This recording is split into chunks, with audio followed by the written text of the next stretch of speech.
यहाँ पे मैं आपको एक चीज़ बताता चलूँ कि फॉरेन एजुकेशन कंसल्टेंसी का जो बिज़नेस है ये अभी न्यू नहीं है दुनिया में।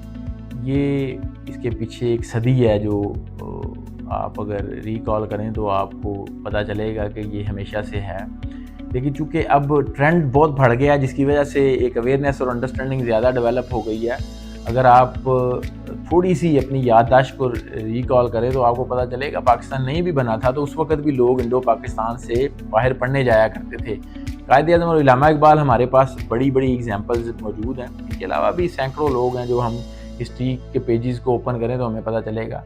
तो वो सब लोग कहीं न कहीं बाहर गए और पढ़ के जब वापस आए तो उन्होंने एक लार्ज स्केल पे कंट्रीब्यूट किया सोसाइटी में। तो मैं हमेशा ये कहता होता हूँ कि फॉरेन एजुकेशन को बहुत ज़्यादा प्रमोट करने की ज़रूरत है, इसकी अवेयरनेस क्रिएट करने की ज़रूरत है और इसकी इम्पोर्टेंस बताने की ज़रूरत है। देखें, डिफरेंट नेशंस का डिफरेंट पैटर्न है।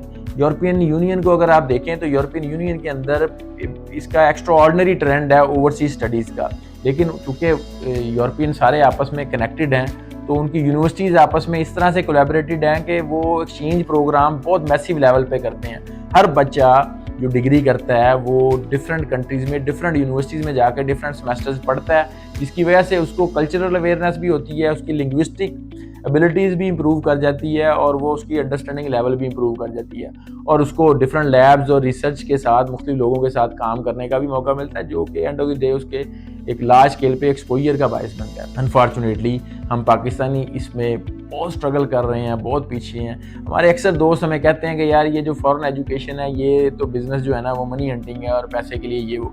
देखिए, मैं आपको यहाँ एक चीज़ बहुत कॉन्फिडेंस और ट्रस्ट के साथ बताऊँ कि अगर आप अपनी कौम को एजुकेट नहीं करेंगे, आप ग्रो नहीं करेंगे।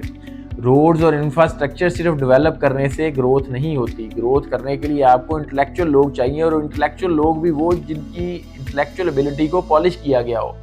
तो वो पॉलिश आपको इंटरनेशनल एक्सपोजर या इंटरनेशनल ट्रेनिंग से ही मिलेगा, वो लोकल क्वालिफिकेशन से नहीं मिलेगा अनफॉर्चुनेटली। स्टेज कोई भी हो, अंडर ग्रेजुएट में जाएँ, पोस्ट ग्रेजुएट में जाएँ, इवन पीएचडी के लिए जाएँ, पोस्ट डॉक्टरेट के लिए जाएँ, whatever the stage is, whatever the situation is, आप अपने बच्चों को और अपने इर्द गिर्द लोगों को ये बात अवेयरनेस और ये करें। देखिए, मैं आपको दो बड़ी एग्जांपल्स दे देता हूँ। कोरिया की हिस्ट्री उठा लें। कोरिया की जो इंफ्रास्ट्रक्चर, उसकी जो इंडस्ट्री है, उसको बूस्ट कब मिला? जब उन्होंने लार्ज स्केल पे कोरियंस को फॉरेन स्टडीज़ के लिए भेजा और उन्होंने वापस आके उधर कंट्रीब्यूट किया। इवन बहुत सारे जो लोग हैं वो फॉरेन रेमिटेंस लेके आए इन्वेस्टमेंट की सूरत में डिफरेंट कंपनीज़ के साथ। इसी तरह से इंडिया की एग्जांपल ले लें। इंडिया के लास्ट 20-25 ईयर्स को आप उठा लें तो आपको पता चलेगा कि वो एक्स्ट्रा ऑर्डिनरी नंबर्स में दुनिया में स्टडीज़ करने गए हैं। वो लोग स्टडीज़ करके उन कंपनीज़ में या तो एडजस्ट हो गए हैं और उन कंपनीज़ में वो सीनियर पोजीशंस पे चले गए हैं और रेमिटेंस उन्होंने बाहर भेजी, या उन कंपनीज़ को कन्विंस करके इंडिया में ले आए और इंडिया के अंदर उन्होंने वो इंडस्ट्री और मैन्युफैक्चरिंग यूनिट्स लगाए, जिससे लोकल लेवल पे बहुत ज़्यादा जॉब अपॉर्चुनिटीज़ क्रिएट हुई। तो वो सारा कुछ पॉसिबल हुआ एजुकेशन की बेस पे।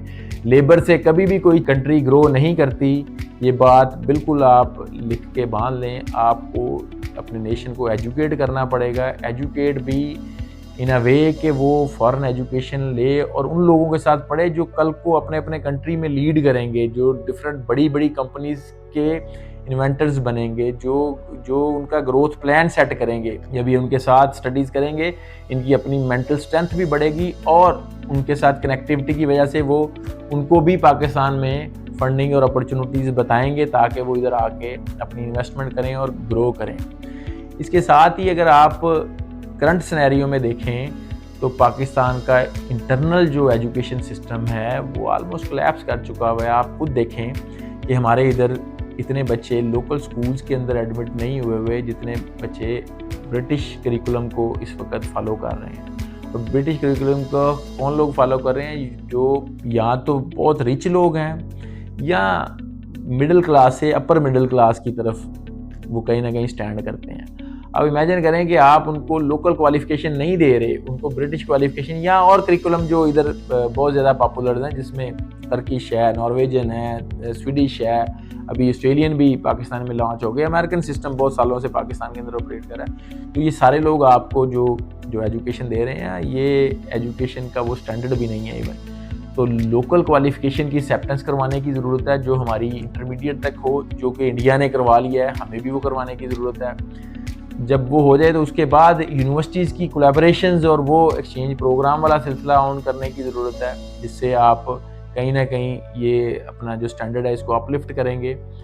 और फिर अगेन जब फॉरेन स्टडीज़ पे बच्चे जाएंगे, वो एजुकेट होके अगर आएंगे और रिसर्चर्स आपके पास वापस आएंगे, तो फिर आपकी अल्टीमेटली जेन्युइन ग्रोथ होगी, जैसे कोरिया की हुई, जैसे इंडिया की हुई। अभी मैं एक और चीज़ आपको इधर ऐड करता चलूँ, जापान का अगर आप विजन एजुकेशन का पढ़ लें तो उन्होंने 2030 तक का विजन ये रखा है कि उन्होंने अपना 5 लाख बच्चा 500,000 स्टूडेंट्स अब्रॉड स्टडीज़ के लिए भेजना है। यानी कि उन्होंने जापान से स्टडीज़ के लिए उन्होंने आउट ऑफ कंट्री भेजना है, ताकि वो डिग्रीज़ करें, डिग्री करके आके वापस जापान के अंदर उनकी जो इकोनॉमी है उसमें कंट्रीब्यूट करें। तो ये एंड ऑफ द डे देखें जी, पॉलिसीज़ होती हैं, स्टेट की पॉलिसी होती हैं, गवर्नमेंट ने ये डिसाइड करना होता है कि क्या ऐसा लॉ बनाया जाए जिससे बिजनेसमैन फैसिलिटेट हो, और जो वो बिज़नेस कर रहा है उस बिज़नेस का कहीं ना कहीं ऐसा पैटर्न सेट किया जाए कि वो आपकी लोकल इकोनॉमी के साथ, आपकी फ्यूचर ग्रोथ के साथ एसोसिएटेड हो। तो इसलिए आपको इस फॉरेन एजुकेशन कंसल्टेंसी की इंडस्ट्री को प्रमोट करने की ज़रूरत है, रेगुलेट करने की ज़रूरत है, और इसको एक ऐसे पैटर्न पे लाने की ज़रूरत है जो इस वक्त नीड ऑफ सोसाइटी है। हमें इंटरनेशनल कम्पीट करना है, इंटरनेशनल मार्केट में हमें जाना है, तो इंटरनेशनल मार्केट में जाने के लिए हमें अपने स्टूडेंट को उस लेवल पे अपग्रेड करना पड़ेगा, अदरवाइज़ तो हम नहीं उस लेवल पे जा सकेंगे। बाकी ऑनवर्ड इसके साथ अब जो मज़ीद डेवलपमेंट आएंगी, जो न्यू रूल्स आएंगे, जो मीटिंग्स ऑनवर्ड होती रहेंगी इंडस्ट्री गवर्नमेंट के साथ और मिनिस्ट्रीज़ के साथ, इंशाल्लाह वो हम आपको ऑन एंड ऑफ अपडेट करेंगे इस पर। आल्दो इसमें बहुत सारी ऐसी बातें हैं जो बहुत सारे लोगों को अच्छी नहीं लगेंगी, हो सकता है डिफरेंट डिपार्टमेंट्स के लिए भी वो अच्छी ना हो, लेकिन मेरा जो क्लियर और एक अंडरस्टैंडेबल मौक़िफ़ है वो मैंने आपके सामने प्रेजेंट कर दिया है, और इंशाल्लाह मैं इसको कंटिन्यू रखूँगा, इसको प्रेजेंट करता रहूँगा। Thank you.